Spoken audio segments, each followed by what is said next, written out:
Hello and welcome to the relatable show. और जैसा कि आप लोगों ने थंबनेल देख ही लिया होगा, आज हम बात करने जा रहे हैं साइबर सिक्योरिटी के बारे में। डेटा, कहते हैं डेटा इज़ गोल्ड, मगर पता है ऐसा क्यों कहते हैं? क्योंकि ये जो बड़ी कंपनीज़ होती है, ये आपके डेटा और मेरे डेटा को यूज़ करके मैनिपुलेट करके इनसे पैसे बनाती है। तो आज इस कॉन्वर्सेशन में हम यही समझने की कोशिश करेंगे कि कैसे हमारे डेटा को मैनिपुलेट करने से रोका जाए और हमारे डेटा को प्रोटेक्ट किया जाए। इस टॉपिक पर बात करने के लिए हमारे साथ आज जुड़ रहे हैं Suraj Satyanarayan ji. He is a security professional and also a part of null community. इस कम्युनिटी का मोटिव बस इतना ही है कि साइबर सिक्योरिटी को कैसे प्रमोट किया जाए और कैसे लोगों को इसके बारे में अवेयर किया जाए। So if you are interested to know more about cybersecurity in depth, then you must be a part of this community. I will surely put the link in description. तो इंट्रोडक्शन ख़त्म हुआ, अब चलते हैं पूरी conversation की तरफ। चलिए शुरू करते हैं।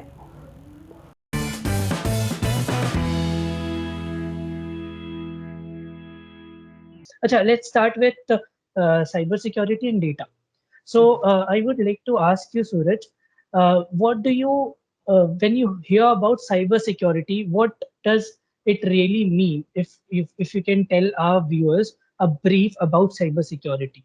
We as a security professionals, uh, at the end of the day, we are protecting digital assets. Okay, so whichever things that you do online. Okay, so if you see the whole internet infrastructure as a whole, it was the first time it was built was to connect with people. Okay, so security was added more like a feature afterwards. Okay, now Yeah. we are having websites which are using https protocols and so on, but at the early stage of the internet evolution, we didn't have these security related protocols, right? So security wasn't the foundation for it. So even in the digital space, no one is secure right now. Now, if you ask Yeah. me what is cyber security, you can say it's also some sort of a philosophy. Also, you can say, right? Wow. Yeah. So we see it more as a service to people who are using online. And if you see some stats, right, the scope for security professionals is huge because the digital media and every aspect of the digital realm is expanding in all directions. The number of digital devices are increasing, the number of users are increasing every day, and I think I have read the stats from Cyber Ventures. So they said there is like literally 0% unemployment in cybersecurity, but there is also so there is also a skill gap. So we need better education in the cyber sector to educate more people and to make them more skillful and so on. And the other thing is there is like 3.5 million jobs available right now just only in the US. So think about the whole world. How many jobs are there and how much opportunities are there across the world? So the opportunities are phenomenal. So anyone who wants to join our security community, or let's say, uh, security in general. So the domain is pretty huge. So many domains are there just inside security. So if someone is interested, you don't have to, worry about losing your job or something. So whatever technology that we are seeing nowadays, they will keep on evolving. But with those evolving technologies, you also need security as an integration. You talked about metaverse in the beginning. So did everyone is excited about a metaverse and how we can interact with people virtually and in a more real field, right? But not many people talk about the safety, are they? So Yeah, exactly.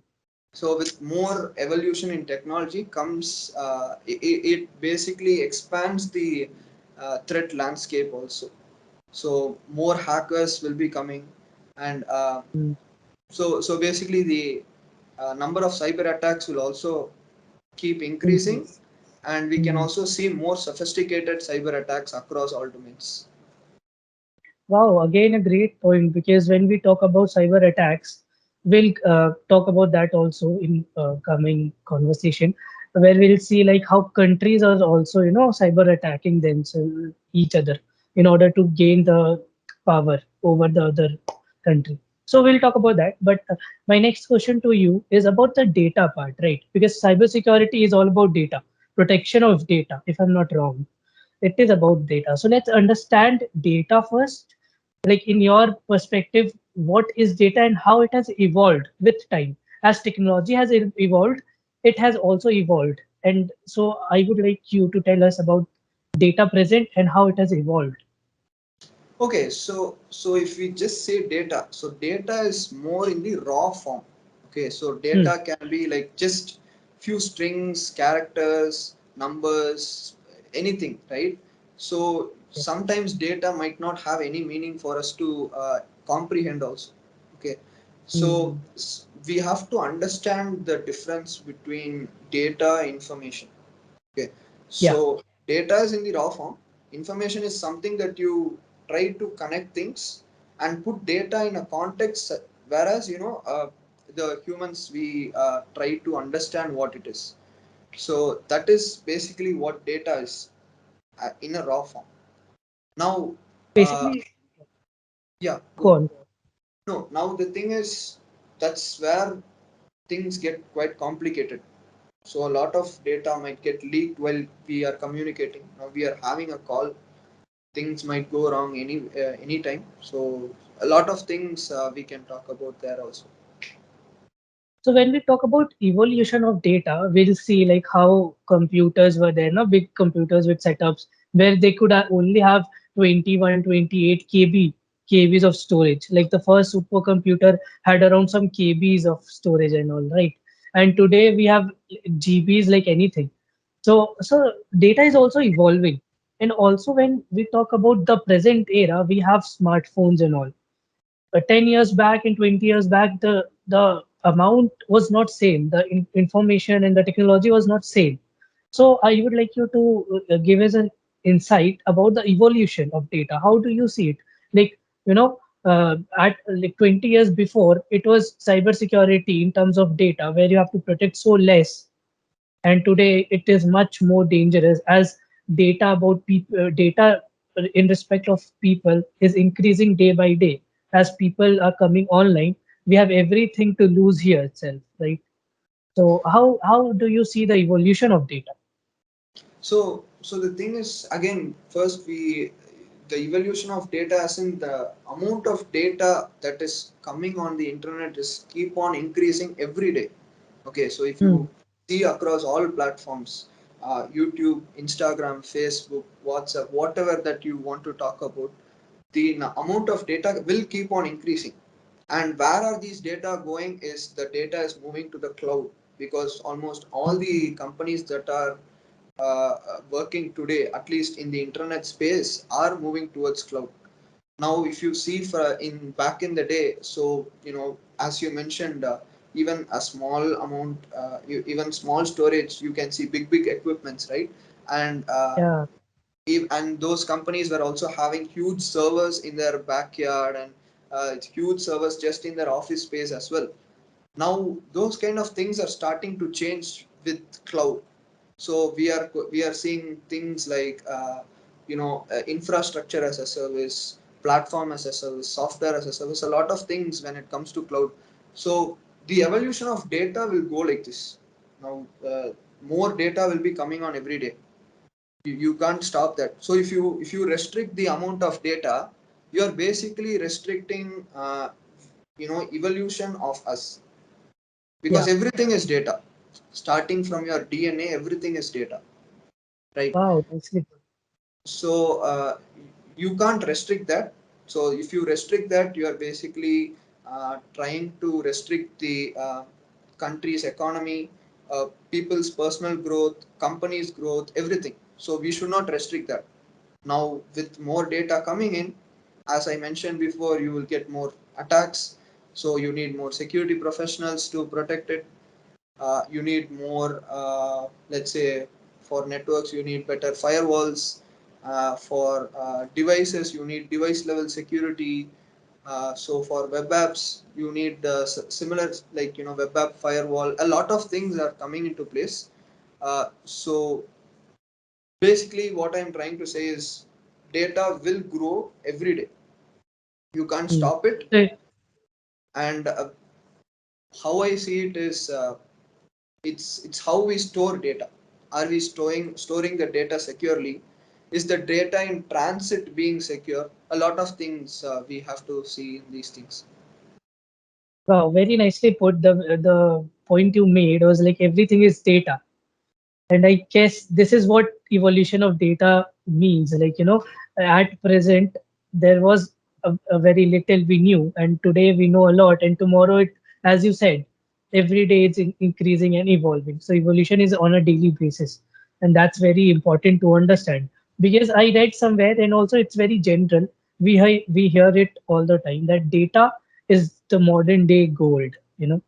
This is a quote which is very famous these days, and we people don't understand this because when I talk to elders, like a generation before us, they're like, "Ha, to kya ho gaya? What will happen to my data? What will the company do? Take my name, take my number. No, what will they do?"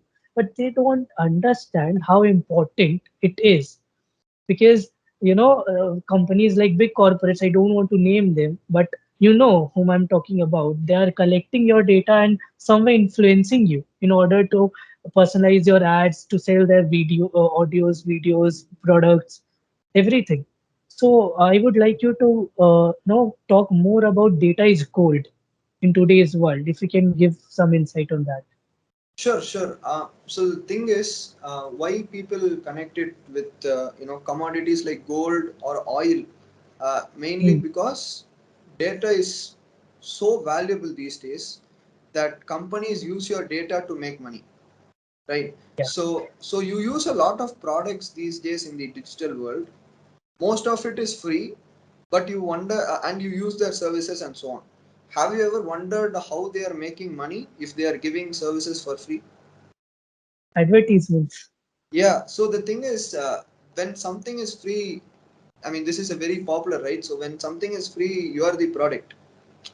So they are Very nice input, yeah. they are actually making a digital profile of yourself, and then they know what you are doing, what you like, what you don't like. Uh, let's say you are on YouTube, right? And you will be watching a lot of videos. Now you get some specific recommendations for your videos, and most of the time it is quite relevant, isn't it? So a lot of things are coming in place here. So YouTube uses machine learning algorithms, it uses big data, a lot of technologies, right? Now how are they doing it is you are feeding them with data.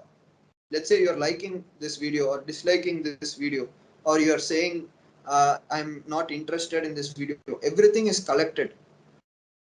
Okay, so according to what video you watch or what specific geographic location you are in, they make a specific digital profile. Wow. Now what are they going to do with this certain digital profile is they might sell these profiles to third party advertisers. Now Hmm. what will happen with this is you will be getting targeted advertisements. Now the ads might be very accurate in many cases. That's how powerful the companies are right now. Okay.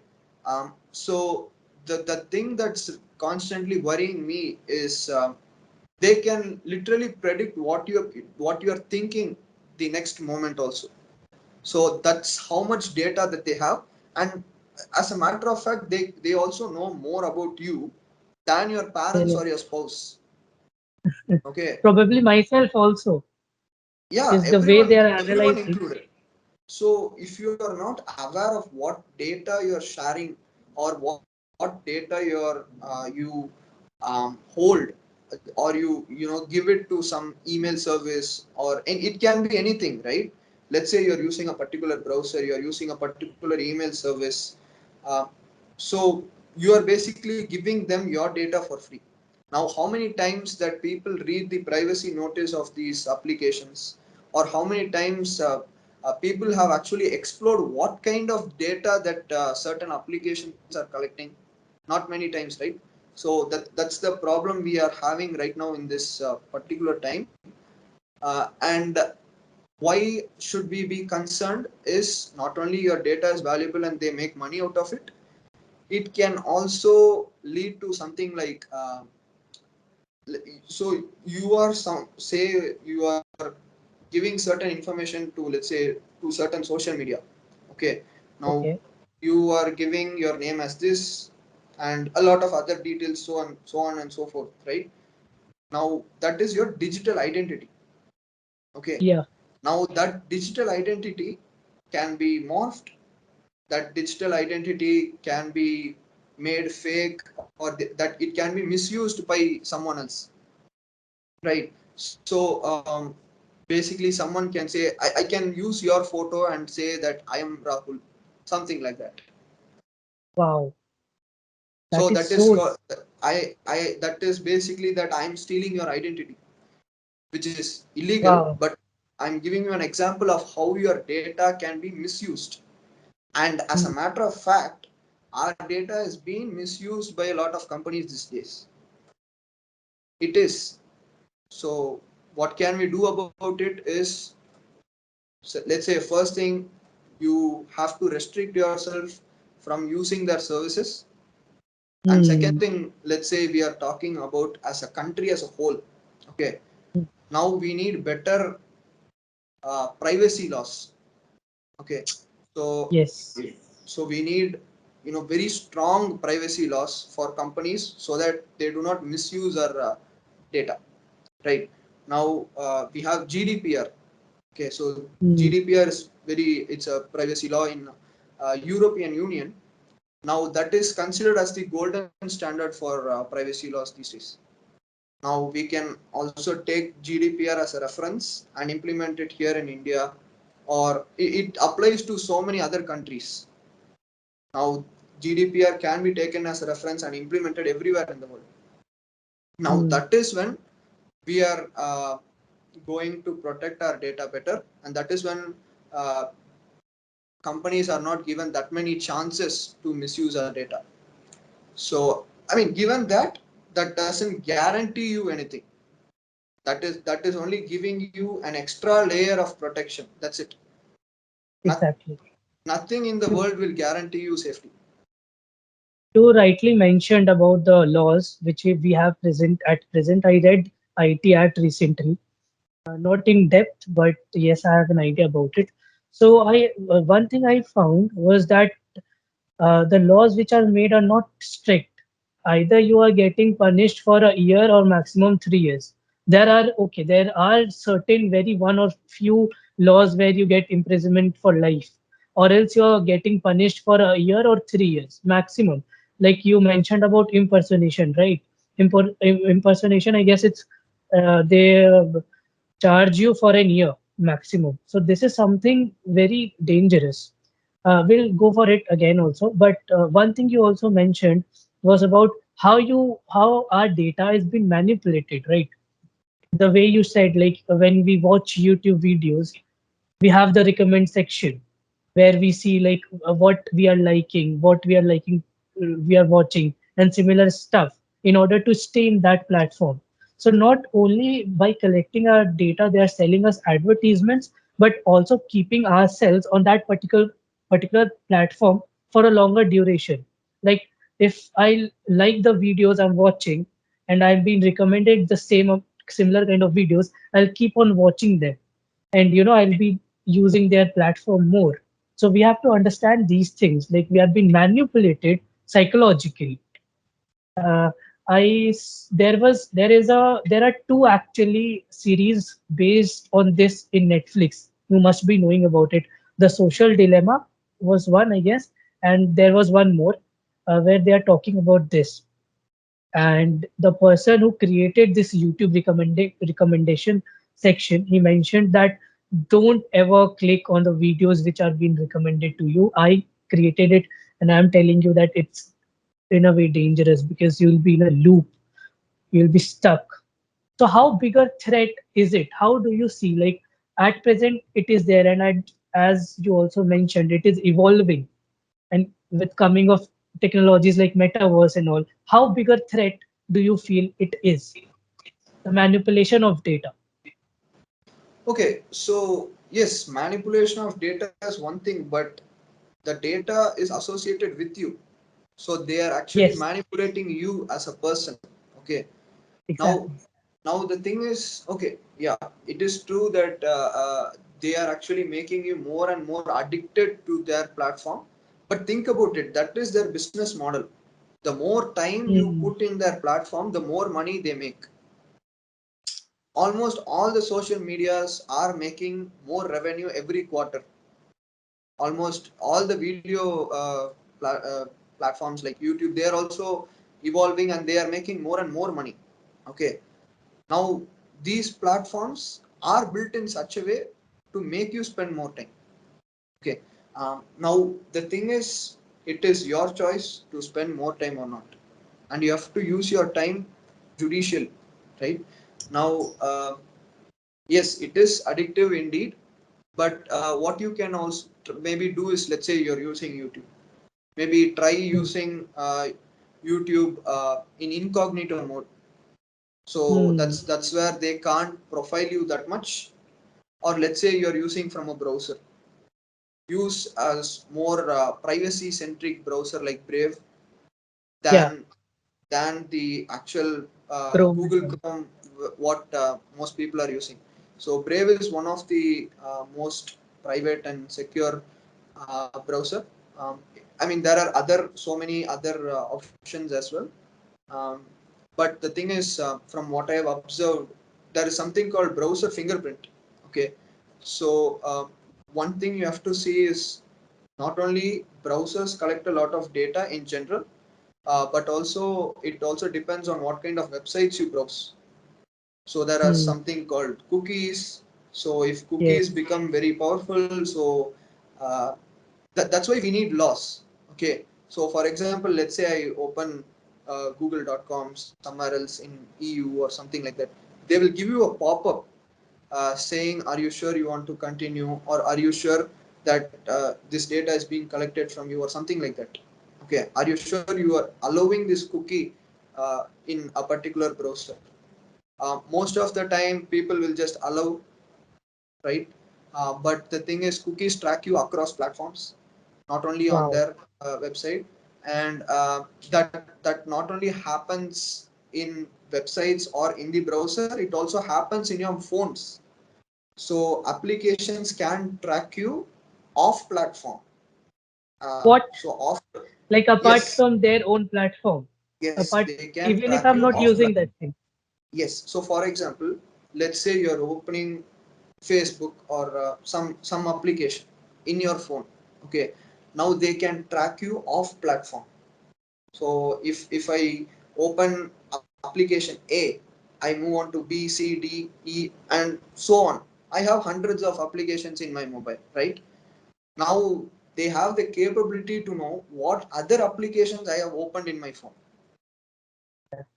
Wow. How scary is that, right? Like, see, let's say I know what apps you are using in your phone. That is also Hmm. some data that I can collect to profile you for more Exactly. targeted advertising. Wow. Now think about it. All these top companies have world class security engineers and security professionals. All these top companies, we may have mentioned it before, but do they give us the privacy that we deserve? I don't think so. It is not happening right now. Now, what is the solution? I'm not saying that go ban all these companies. No, that can't be the solution, because they have also done a lot of positive impact for us. We have to agree on that. But Yes. what we can do is, like the U.S. Congress is doing something like the antitrust talks and a lot of more stricter laws. We can also implement that in our countries. So that is something we can work on. So Wow. companies Wow. don't take advantage of our ignorance, or they don't take advantage of not having a good privacy law in a particular geography. And we also know that the content that you are seeing in social media, it is also personalized according to your location as well, not only your digital Wow. profile. So let's say there is some trending news going on, or let's say uh, uh, your next election is coming in your country. You will get certain personalized ads according to it. This Oh is God. like very creepy at the same time. Yeah, yeah. Because I would like to mention something. Something happened to me was I was searching something on a shopping platform, right? And suddenly I switched it off, and then I switched on my WhatsApp, and I wrote like I wanted to buy. I was texting my friend that I want to buy this, and suddenly I see that that certain amount of ads is popping up itself in WhatsApp also.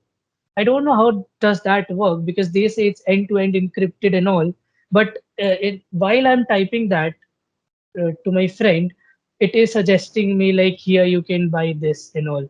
So that was very creepy to me initially when it happened. I don't know how it happened. So my next question to you is about this only, like how secure are we really? Because we would like to believe that our phones are very secure. Okay, it cannot be hacked so easily and all that. We do as a layman. I'm telling you, we believe that. But from your perspective, as you're a cybersecurity professional, please tell us how secure are we? As you also shared some data with me regarding different applications, how WhatsApp is tracking you, how Facebook is tracking you, and how less another platforms are tracking, but still they are tracking you.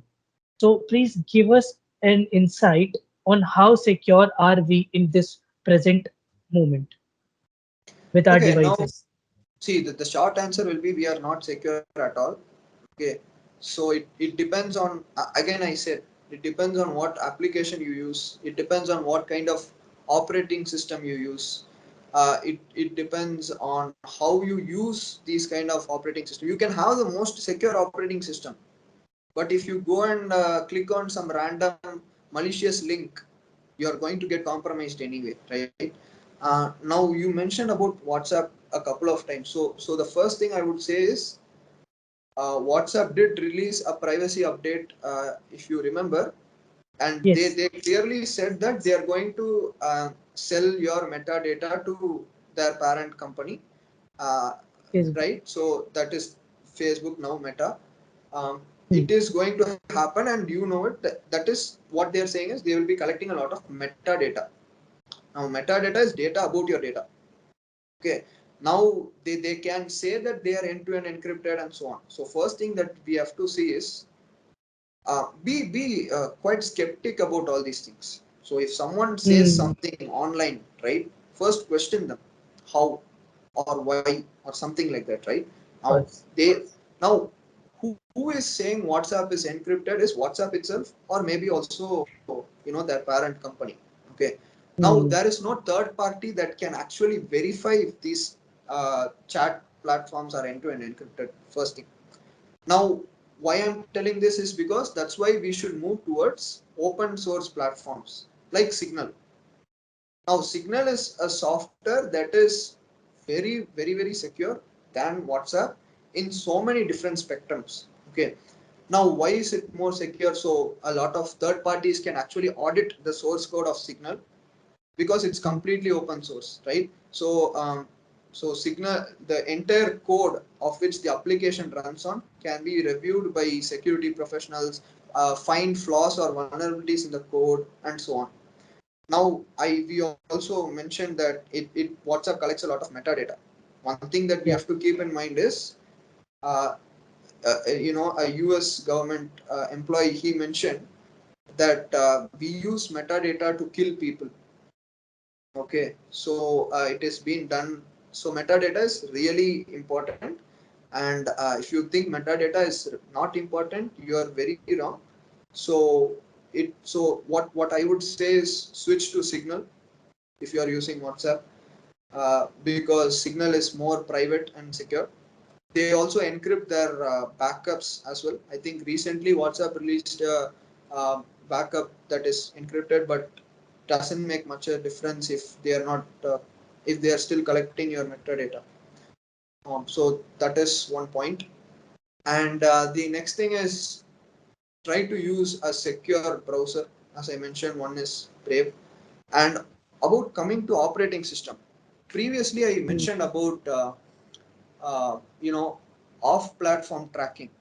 right?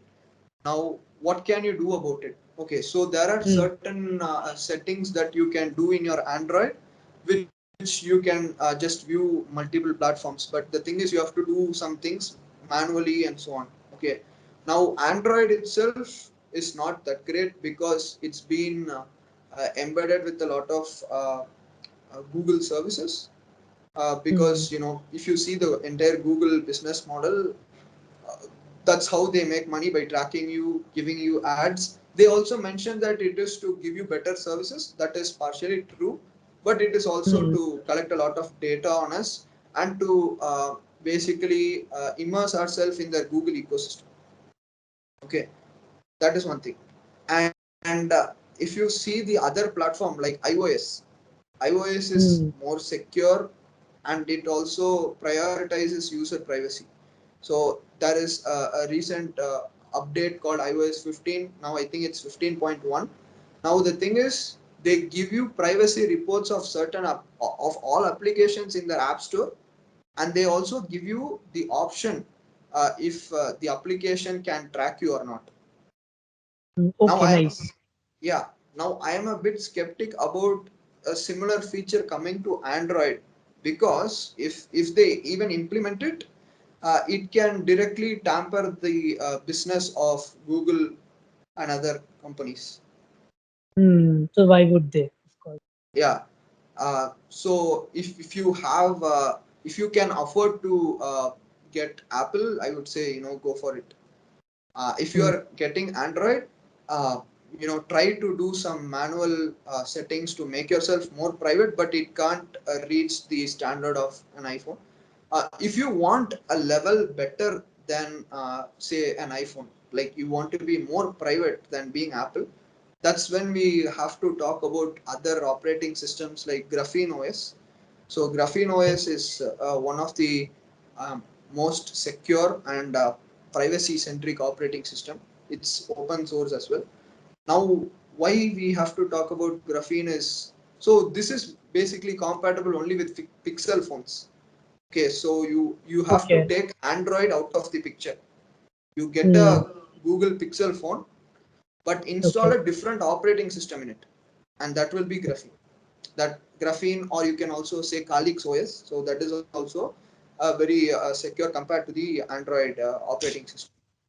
Now these will give you more control over your phone and more control over your data, basically. Now the other thing is, you can also get different phones. So for example, there is something called Librem 5. So that is by Okay. Purism. So Librem 5 is designed for privacy. Nice. It's so who created this? The So one it you are is talking created by this company or organization called Purism. So they about. have their Okay. own OS called Pure OS. Nice. So it is, again, they are made for privacy. So you can expect better privacy with these kind of operating systems. And the other very impressive feature is, for Hmm. example, we have seen that a lot of phones, laptops, and other devices getting hacked, and their camera gets turned on, their microphone gets Yeah, turned on. yeah, Now yeah. the thing is, everything that they are doing, the hackers are doing, is on a software level. Okay. Now, if you have a hardware switch, they can't hack it. Okay. Now Okay. that is a very interesting feature in Librem 5. So you can basically turn off your mic with a button, like a hardware button. So that's Nice. yeah. Yeah. So even hypothetically speaking, if your phone gets compromised, they can't turn off your mic. Hmm. So Nice. that is Very nice. very, yeah. Great. It's an So, impressive. see, of course, we talked about the threats also, and you also did mention about the protection part, how we can protect ourselves in a way, even though we have to accept first that our data is compromised at present. Also, we have to um, have to accept the significance of how big it is, like you even yourself mentioned about the elections, about the metadata used for elections. And I did see some web series again on Netflix itself where they showed how Trump administration, whole Trump leaders used it for their, benefit. And you must have heard about Critical Analytica also, the company which was accused of doing all Cambridge this. Analytica. Sorry, I'm really sorry, Cambridge Analytica. So this is becoming such a big thing now. To they are influencing people and they are probably influencing big countries. Where in India also they had reports like parties from India were involved to to collect data and then influence them. So it is that bigger of a threat. We have to understand that. So also, would you like to talk about the future of also future, or even talk about the present of how countries are taking it, the cybersecurity and the data protection? Because the thing is, when we hear about data, we also see that how big superpowers use these technologies to attack other countries in order to stabilize them.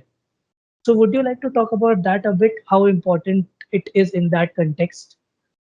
So the thing that we have to see here is, I mean, take two countries here for example. Now, USA was the first democracy and India was the largest democracy, and it is the largest democracy now.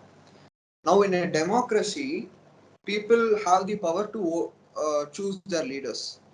Now, if you change the minds of people, you can change the future of countries, right? Exactly. So, if you basically they are actually trying to manipulate people's mind and their opinions, so they will be voting for a different person or a different leader, right? So if someone, let's say two people are standing for the election, let's say, you know, uh, by Clinton or Trump or whoever it might be, right? Whoever, So yeah. if someone really likes Clinton, okay, and let's say Trump is creating an ad campaign on Facebook, so what he will point out is the negatives of Hillary and the positives of about him. Now, the people who had some positive opinion on Hillary might also, you know, change their mind or something like that. So this will, if a lot of people do like that, the outcome of the election could also change, right? Now, what we have to see here is they are actually social engineering people. Now, Yeah, social very like engineering. So, what is social engineering is basically you try to manipulate people's mind, emotions, and so on, right? So it's a skill that you use to make people do something that even they don't want to do. Okay, so for example, I can ask you specific questions here and there, and probably get your password as well. And also I can also get oh god. questions to get the answers of your security questions. So for example, I Oh can god. click forgot password and we'll be getting some security questions or whatever, right? Now, for the security questions with the information that you give online, like a lot of people who are not aware of these things, they usually keep the answers in their profile itself, right? For I do. example, yeah, so that's a problem. So we have to change all these things. Oh god. So for example, let's say it will ask something like, uh, what is the name of your favorite pet? Yeah. And then in one of the pics that you shared on Instagram or Facebook, you put the name as my pet name Pintu. So that will be the answer of one of the Your questions. oh god. So these are some things that all hackers do. And coming to the election part, yes, a lot of countries also try to manipulate. So, for example, let's say there are enemy states of a country. So, Yeah. an enemy state can like one leader over the other for certain reasons we might not know. They also Hmm. try and tamper into elections, which we don't want to name what countries and the other details. It could get more controversial, right? Uh, so, a lot of things happen usually. And a while back, we also mentioned about cyber war. Okay, now Yeah. cyber war is happening as we speak. Okay, it is not What? something it is going to come. Yes, it is happening as we speak. And a lot of powerful countries keep fighting each other.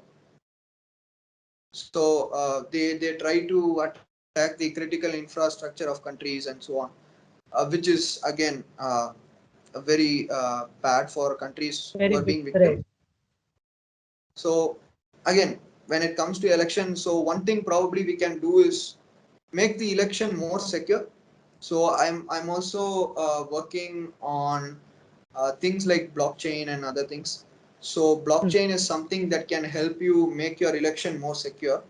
So if we Wow. talk about blockchain, so you can implement it in such a way that your election data doesn't get tampered. So so one of the core feature of blockchain is data integrity. So no one can actually hack into the block or change data or so on. It can't be done. So in that way, it is very secure. So implementation of blockchain in election can help in certain way, but there are a lot of aspects to it. Without proper analysis of the entire election, we can't really give security advice to it. But using blockchain in an election could be a good start for all countries. Very interesting point, and also very scary stuff to hear, like as simple as these questions you said can be used in order to compromise your data. So that is something very big to take away. People for us who just give their name of the schools and all and then post a picture, nostalgia 10 years ago, 5 years ago. So this is something very scary. Like people, we have to understand how we are being kept on track, and now as we are online we are not safe. And the biggest problem is, you talked about social engineering, how they're playing with our psychology. Like for example, if I go to sleep, not just me, I see people around me who just go to sleep with their phones. We go everywhere with our phones, we use phones everywhere. We are addicted to these things, which itself shows how it has impacted our psychology. So with that, I would like to ask the last question to you, sir, is with bare minimum tips, what would you like to, as we have discussed how we can protect ourselves already, but in brief, for conclusion, if you can mention some points, not like getting an apple, of course, but affordable means so we can, be a bit secure. Okay, so usually there are probably like very popular applications that we use. So try to use some alternatives for the applications. So for example, as we have seen, let's say you're using a mail service. So usually Hmm. people use something like Gmail or Outlook. So we have a privacy alternative called Proton Mail or Tutonota. So use that as your uh, alternative for these mainstream services. And of course, everyone knows the Google search. That's been their first product, and everyone uses it and so on. We also have a good alternative. You have something called DuckDuckGo and Brave Search, which is very popular these days, and it's a privacy centric search, and it gives you quite relevant results. So you can use that. And let's say you're going for a browser, instead of Chrome, try to use Brave. Now these are all free options that you can use them. So if you are using some other service, probably I can give you some alternatives as well. So these are like very basic things that we can do. Again, if you say that I'm using these services, still I'm getting hacked, of course it also matters like how you are using these services. In So very brief, if you can mention some points to know how to, know that our phone is been compromised, because we sometimes don't even know कि हम hack हो चुके हैं, like we've been hacked. So how to understand that? so usually the thing is, people get targeted because some people might have more money, or just they want to surveil the phones of people for their data, or something like they want to use the resources of the phones for crypto mining, or it can be anything. Okay, so one of the things that you can observe is overheating of your phone. So let's say you're not even using your phone, but your phone is getting heated. So that is one indication that your phone is already hacked, because if you use the resources, the parts of the phone tend to get heated, right? Now, the other thing you can see is some malicious activities in the phone. Like you haven't even touched your phone, but apps are moving, or your, let's say in your laptop, the cursor is moving on its own, something like that.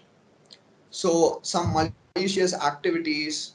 So what can you do about it is, say you can use an antivirus.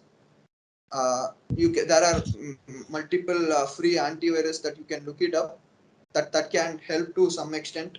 Or the other good alternative is to completely reset your phone. Just reset your entire phone, so the malware with it will go off. Now if you ask me, is it a fail proof solution? Of course not. There are certain sophisticated malwares that won't even go off even if you reset your phone. Of course they are, but the probability that you will get that level of sophisticated malware is also less, right? So just reset your phone. And if you are using your laptop, don't go to random websites and download random stuff. That's a very bad cyber hygiene, I would say. Now I know a lot of people used to get some free files, free downloads, free movies. First think why they are giving something for you for free, right? So as I mentioned before, they are seeing you as a product, or they are seeing you as a target. Now if someone gives something, a movie or some TV series for you for free in some torrenting website, it can potentially be a malware also. You never know.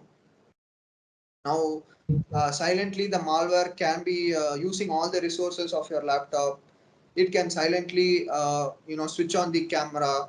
It can do anything pretty much. So think why you are doing some things online. Those are, I would say, like few points that you can see.